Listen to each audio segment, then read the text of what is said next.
Bismillahirrahmanirrahim. Assalamualaikum warahmatullahi wabarakatuh.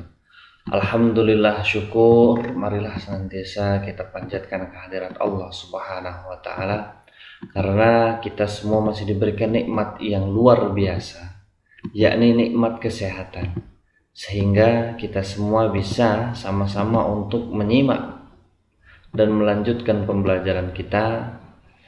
Salawat serta salam semoga senantiasa terlimpah curah kepada junjungan kita Nabi besar Muhammad sallallahu alaihi wasallam, seorang manusia yang kita nantikan syafaatnya kelak di yaumil akhir.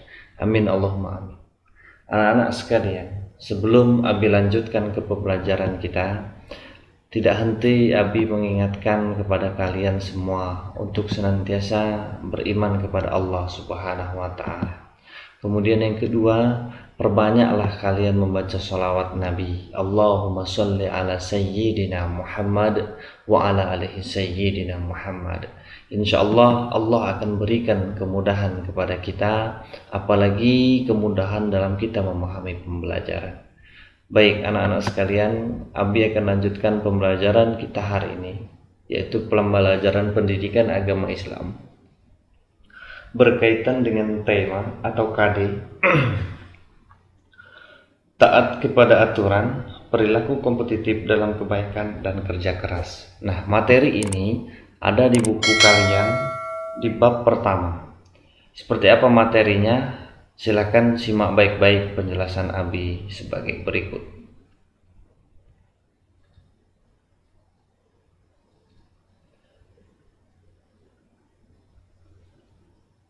Baik anak-anak sekalian, kita hari ini akan belajar mengenai perilaku taat kepada aturan, kompetitif dalam kebaikan, dan etos kerja. Makna ini semua itu terdapat di dalam 3 surat. Seperti apa suratnya, insya Allah nanti akan Abi sampaikan. Sebelum kita masuk ke materi, jangan lupa nak, kalian kunjungi YouTube Abi ya. Jangan lupa kalian bantu untuk subscribe, like, share, dan bagikan kepada orang lain agar video ini memberikan manfaat yang luar biasa kepada orang lain. Baik, kita lanjutkan pembelajaran kita itu mengenai perilaku taat kepada aturan. Nah, sebelum Abi masuk ke pembelajaran, kita perlu tahu dulu tujuan pembelajaran kita hari ini adalah ada 6. Pertama, terbiasa membaca Al-Quran dengan meyakini bahwa taat aturan, kompetensi dalam kebaikan dan etos kerja sebagai perintah agama. Kemudian yang kedua, bersikap taat aturan, tanggung jawab, dan kompetitif dalam kebaikan merupakan implementasi pemahaman Al-Quran surat Al-Ma'idah ayat ke-48, An-Nisa ayat 59, dan At-Taubah ayat 105, dan hadis terkait. Kemudian tujuan pembelajaran kita yang ketiga, yakni menganalisis makna Quran surat Al-Ma'idah ayat 48, An-Nisa ayat 59, dan At-Taubah ayat 105. Serta hadis terkait mengenai perilaku taat aturan, kompetensi dalam kebaikan, dan etos kerja.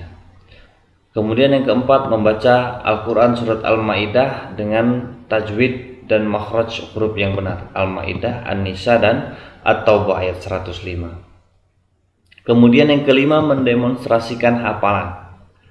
Setelah kita baca, kita hafalkan Al-Quran surat Al-Ma'idah ayat 48, An-Nisa ayat 59, dan At-Taubah ayat 105 dengan lancar. Kemudian yang terakhir adalah menyajikan keterkaitan antara perintah berkompetisi dalam kebaikan, taat aturan, dan terhadap perintah Allah Subhanahu wa Ta'ala yang lain.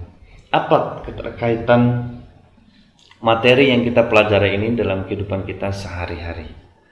Kita lanjut. Kompetisi dasar pada materi ini juga sama, ada 6. Yang paling penting adalah ini, menganalisis makna Al-Quran surat Al-Ma'idah ayat 48, An-Nisa ayat 59, dan At-Taubah ayat 105. Setelah dianalisis, maka kita akan terbiasa membaca, kemudian bersikap tanggung jawab, kemudian kita dapat membaca dan mendemonstrasikan hafalan kita, serta menyajikan keterkaitan antara materi kita ini dengan kehidupan sehari-hari terhadap perintah Allah Subhanahu wa Ta'ala. Langsung saja, ini dia peta konsepnya. Yang pertama adalah materi tadi berkenaan dengan ketentuan dasar hukum, taat kepada aturan, kompetisi dalam kebaikan dan kerja keras. Kemudian apa hikmah taat kepada aturan, kompetisi dalam kebaikan dan kerja keras? Kemudian mendemonstrasikan hafalan, bentuk perilaku taat aturan itu seperti apa, dan hikmah atau hidup sesuai dengan perintah Allah Subhanahu wa Ta'ala. Nah, ini semua saling berkaitan antara 1, 2, 3, 4, 5. Saling berkaitan dengan apa yang akan kita pelajari hari ini. Bagaimana kita bisa bertanggung jawab kalau kita tidak taat kepada aturan? Bagaimana kita bisa berkompetisi dalam kebaikan kalau kita tidak bekerja keras? Nah, begitu. Kita lanjutkan. Ini dia ayat An-Nisa ayat 59 tentang taat aturan. Bagaimana bunyinya? Bismillahirrahmanirrahim. Ya ayyuhallazina amanu ati'ullah wa ati'ur rasul wa ulil amri minkum fa in tanaza'tum fi syai'in faradduhu ila Allah wa rasuli in kuntum tu'minuna billahi wal yaumil akhir zalika khairu wa ahsanu ta'wila. Ya. Artinya, hai orang-orang yang beriman, taatilah Allah dan taatilah Rasul dan ulil amri di antara kamu. Maksudnya ulil amri ini adalah pemimpin di antara kita yang adil, ya, yang tidak menyelewengkan hak-hak daripada rakyatnya. Kemudian apa kata Allah? Wa ati'ur rasul wa ati'ul ulil amri minkum fa in tanaza'tum fi syai'in fi qaradu ila Allah. Jika kamu berlainan pendapat tentang sesuatu, maka kembalikanlah ia kepada Allah, Al-Quran dan Rasulnya. Dalam hal ini, kalau kita berselisih pendapat, maka kita lebih baik bermusyawarah, rapat, ya, untuk menentukan atau mencari solusi dari permasalahan. Ya. Jika kamu benar-benar beriman kepada Allah dan hari kemudian, yang demikian itu lebih utama bagimu dan lebih baik akibatnya. Kalau kita bermusyawarah, kalau kita taat kepada aturan, maka insya Allah akan melindungi. Kalau kita taat kepada Allah, taat kepada Rasul, dan taat kepada ulil amri di antara kita, maka insya Allah akan melindungi, ya, melindungi kita. Bahkan tadi di awal Abi sudah sampaikan agar kita senantiasa bersolawat, ya, bersolawat kepada Allah Subhanahu wa Ta'ala, berzikir kepada Allah dan bersolawat kepada Rasul. Apa tujuannya? Agar kita jadi hamba Allah yang taat dan jadi umat Rasulullah SAW yang taat, serta kita harus taat kepada pemimpin yang ada di antara kita. Kalau di lingkungan sekolah ada kepala sekolah, kemudian ada wakil kepala sekolah. Kalau di lingkup kecil lagi di kelas ada ketua kelas, ada wakil ketua kelas, dan ada guru.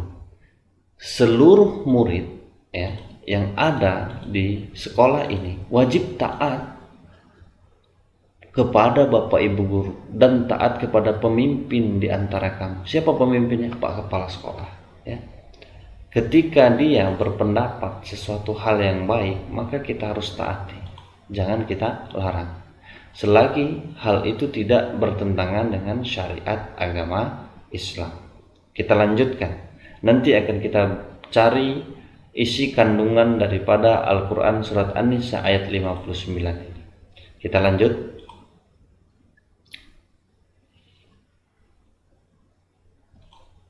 Nah, ini hukum bacaan tajwid yang ada pada surat An-Nisa ayat 59.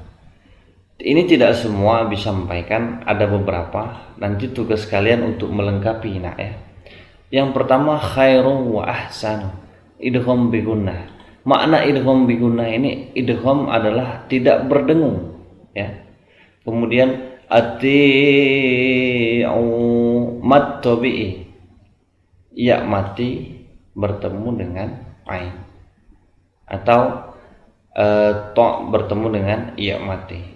Ati'u, ini huruf ya dan waw. Ini hukum bacaan mad tabi'i. Berikutnya, ar-rasulah, alif lam samsyah. Alif lam yang ada di depan lam ini tidak dibaca, ya. Kemudian berikutnya adalah izhar sapawi, rasulan, ya. Biasanya huruf izhar itu ada 6. Nanti kalian cari dan buka kembali buku tentang tajwid. Kemudian ikhfa, ikhfa itu samar-samar. Nah, apabila ada nun mati bertemu dengan huruf ikhfa. Huruf ikhfa di sini ada huruf kaf. Kuf tum, ya. Nah, seperti itu dibaca samar-samar. Kemudian alif lam qamariyah. Wal yaumil. Alif lam qamariyah itu alif lamnya ini dibaca karena didahului dengan huruf waw. Penjelasan berikutnya nanti akan habis sampaikan. Nah, ini dia isi kandungan surah An-Nisa ayat 59. Dalam sebuah hadis yang diriwayatkan oleh Imam Bukhari, Ibnu Abbas mengatakan, ayat ini diturunkan berkenaan dengan Abdullah bin Huzafah bin Qais ketika diutus Rasulullah SAW memimpin perang. Ayat tersebut mengandung arti yang pertama adalah perintah untuk mentaati Allah Subhanahu wa taala dan menjalankan perintah dan menjauhi larangannya. Kemudian yang kedua adalah perintah untuk mentaati Rasul Shallallahu alaihi wasallam dengan mengimani dan menjalankan ajaran yang beliau sampaikan, ya, yang beliau sampaikan. Yang ketiga yaitu perintah untuk taat kepada Allah dan Rasul-Nya adalah mutlak, artinya tidak bisa dibantah. Ini menunjukkan kewajiban taat kepada Allah dan Rasul itu tidak bisa dipisahkan, sehingga dianggap beriman orang yang hanya taat kepada Allah atau sebaliknya hanya taat kepada Rasul. Dianggap beriman, tidak beriman maksudnya, nah, di sini. Dianggap tidak beriman.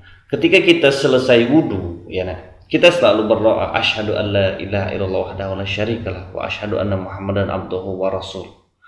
Ya. Kemudian ketika kita tahiyat akhir, tahiyat awal ketika sholat, selalu kita baca at-tahiyatul mubarakatus salawatut thayyibatu lillah. Assalamu alayka ayyuhan nabiyyu wa rahmatullah wa barakatuh. Assalamu alayna wa ala ibadikas sholihin. Asyhadu an la ilaha illallah wa asyhadu anna Muhammadar Rasulullah. Kita yang membedakan dengan orang kafir adalah pertama, kalau mau masuk Islam itu mengucapkan dua kalimat syahadat. Sedangkan orang kafir tidak. Kemudian Islam ada sholat, orang kafir tidak. Adanya sembahyang di gereja. Ya itulah, ya. Kita lanjutkan. Perintah untuk mentaati ulil amri atau pemimpin selama tidak memerintahkan kepada hal yang dilarang oleh Allah Subhanahu wa ta'ala. Artinya apa? Tadi di depan sudah disampaikan bahwa selagi pemimpin ini benar dan tidak menyalahi syariat, maka kita wajib taat. Ya, contoh kepala sekolah ngajak kita sholat. Apakah ini bertentangan dengan perintah Allah? Tentu tidak. Ya. Kemudian berikutnya yang Rasulullah SAW memiliki dua kedudukan. Pertama, menjelaskan hukum-hukum Allah dan menunaikan risalahnya. Kedua, mengelola urusan masyarakat dan menjelaskan peraturan pemerintah berdasarkan kemaslahatan umat, ya. Kemudian yang berikutnya adalah jalan terbaik dalam menyelesaikan permasalahan tentang agama dan urusan dunia adalah merujuk kembali kepada Al-Quran dan Sunnah Rasul. Apapun masalahnya, kalau kita musyawarah, diskusi, rapat, ya, itu akan ketemu yang namanya solusi. Solusi untuk kebaikan bersama dan dikembalikan lagi kepada Al-Quran dan Sunnah Rasulullah SAW, ya, Al-Quran dan hadis. Kita lanjutkan ke berikutnya. Korelasi atau hubungan antara Al-Quran surat An-Nisa ayat 59 tentang taat kepada aturan dan dalam kehidupan sehari-hari. Apa maknanya? Nah, di buku kalian itu sudah ada. Tinggal kalian buka, kemudian kalian baca. Secara umum, maknanya Abi rangkum sebagai berikut. Manusia merupakan makhluk sosial karena sejak lahir hingga meninggal dunia manusia selalu membutuhkan pertolongan orang lain. Ada di antara kita yang sudah tidak butuh lagi pertolongan orang lain? Tentu tidak, ya. Semua orang itu butuh pertolongan orang lain. Kita mau makan saja itu butuh pertolongan orang lain, ya. Ketika kita mau makan tidak ada piring, maka kita minta tolong orang lain, minta ambilkan piring, ambilkan gelas. Nah, seperti itulah manusia, ya. Kita tidak bisa hidup tanpa orang lain, ya. Artinya adalah manusia ini makhluk sosial yang membutuhkan satu sama lain. Ada yang ahli matematika, tetapi belum tentu dia ahli seni, ya. Ada yang ahli seni dan juga sudah bisa ahli umpamanya hal yang lain. Mereka saling membantu untuk melengkapi, termasuk kita. Bahkan di kelas kita pun, di sekolah kita pun, ya, banyak sekali orang yang memiliki kemampuan dan saling melengkapi. Bapak ibu guru kalian itu memiliki kemampuan dan saling melengkapi, ya. Setiap manusia dalam lingkungan pasti memiliki kepentingan, baik itu kepentingan sama, sendiri, bahkan kepentingan yang bertentangan. Contoh kepentingan sama, kita sama-sama butuh listrik, kita sama-sama butuh air. Nah, itu maksudnya kepentingan yang sama. Yang kedua, kepentingan sendiri, kita mau beli TV, mau beli apapun itu yang berkaitan dengan hal kebutuhan kita sendiri, itu namanya kepentingan sendiri. Kemudian kepentingan yang bertentangan, contoh bertentangan begini. Kita memiliki kepentingan misalnya mau beli barang sesuatu, sementara itu belum terlalu penting, sehingga orang tua kita kadang menasihati dengan baik, tapi kita kadang-kala ini menuntut hak kita, sehingga kita bertentangan dengan orang tua, ya. Ini tidak baik dan itu tidak merupakan cerminan daripada taat kepada Allah, taat kepada Allah, kepada Rasul, kepada orang tua, ya. Apa maknanya? Kalau kita taat kepada orang tua, insya Allah doanya berkah, ya. Doa yang mereka berikan itu diijabah oleh Allah Subhanahu wa Ta'ala. Kenapa? Karena orang tua itu diberikan tugas khusus untuk mendidik anak-anaknya, mendidik kita semua, ya. Adanya pertentangan, maka dibutuhkan sesuatu yang mampu mengontrol pertentangan ini. Aturan atau yang biasa disebut norma. Bisa kalau dalam bahasa PPKN norma, ya, asas, pedoman, itu semua. Dalam bahasa sosiologi itu mungkin norma sosial, ya. Dan masih banyak lagi yang berkaitan dengan aturan. Muara semua aturan ini tadi bersumber daripada Al-Quran dan Sunnah, ya. Muara dari semuanya. Pada surah An-Nisa ayat 59, Allah memerintahkan manusia untuk taat kepada pemimpin, taat kepada Allah dulu, taat kepada Rasul, dan taat kepada pemimpin. Sehingga apabila norma tersebut bersumber dari keduanya, maka norma ini akan berlaku sepanjang zaman dan dalam kondisi apapun. Kalau kita taat aturan, ya, hidup kita tenang, hati kita tenang. Banyak hal yang menjadi ketenangan kita, ya. Kita tidak terlalu memeras otak untuk tidak memikirkan solusi-solusi yang aturan-aturan yang kita langgar. Aturan ini ada 3, nak. Ada di dalam keluarga kalian, misalnya tidak boleh pulang terlalu larut malam. Kalian harus rajin belajar. Habis maghrib misalnya dilarang menonton TV, lebih baik perbanyak membaca Al-Quran. Nah, itu semua aturan atau norma yang perlu kalian patuhi atau taati. Kalau di sekolah, tata tertib sekolah tentu sudah ada. Kalau di masyarakat, bagaimana norma kita bergaul di masyarakat? Di masjid misalnya, kita tidak boleh ribut, ya, tidak boleh membuang ludah sembarangan. Nah, seperti itulah bentuk-bentuk aturan yang akan kita taati, ya. Banyak hal lagi yang berkaitan dengan aturan. Kita lanjutkan. Hikmah perilaku taat kepada aturan. Apa maknanya? Yang pertama adalah kita hati tenang, pikiran tenang. Hati tenang, pikiran menjadi tenang. Kehidupan akan lebih tertata, akan mendapatkan kemudahan dalam segala urusan. Tidak akan ada banyak waktu yang terbuang, tidak akan terjerumus ke dalam keburukan, dan akan mendapatkan keutamaan pahala di sisi Allah Subhanahu wa Ta'ala. Banyak hal yang berkaitan dengan pahala. Tadi Abi sampaikan di awal, kita harus memperbanyak sholawat. Apa tujuannya? Biar senantiasa kita mendapat pahala di sisi Allah Subhanahu wa Ta'ala. Kita lanjutkan. Berikut adalah contoh taat aturan. Nah, mengamalkan ajaran Al-Quran dan Sunnah pasti, karena ayat tadi mengatakan atiullah wa atiur Rasul, ya, taatlah kepada Allah dan taatlah kepada Rasul. Kemudian tidak meninggalkan sholat wajib dan ibadah-ibadah lainnya, serta menjalankan tepat waktu. Yang laki-laki ini biasanya suka menunda sholat, apalagi yang perempuan juga sama. Sebentar lagi masih seru, sebentar lagi tanggung, misalnya nonton film Koreanya, atau sebentar lagi nonton film kartun. Terutama yang merusak sekali adalah game. Masih tanggung ini main game, sehingga waktu sholat lama-lama habis. Yang B, datang ke sekolah tepat waktu. Tuh yang sering terlambat. Kalian itu apa tidak malu terlambat? Ya? Malu.